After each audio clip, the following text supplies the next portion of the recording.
করে শতকরা 50% অধিক মহিলা, সেই মহিলাদেরকে পিছনে রেখে এই বাংলাদেশের উন্নয়ন সংগতি সম্ভব না।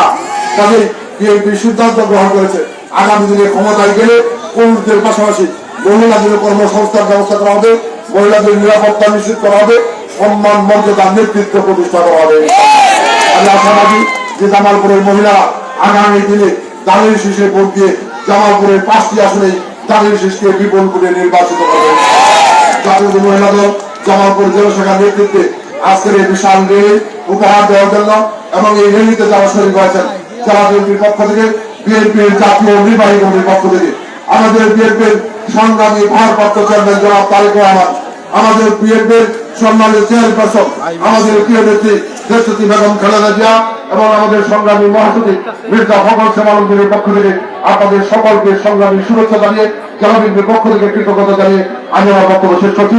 সবাই ভালো থাকবেন, সুস্থ থাকবেন। আল্লাহ আমাদের সকলের সহায়, সকলকে ধন্যবাদ।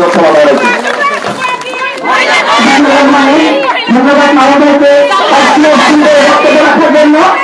আমরা মহিলারা আমরা যারা মহিলা দল করি এবং আমরা জানি যে মহিলা ছাড়া আমাদের কোনো কাজ হবে না, কারণ পুরুষের পাশাপাশি আমরা সমান মর্যাদার অধিকার রাখি।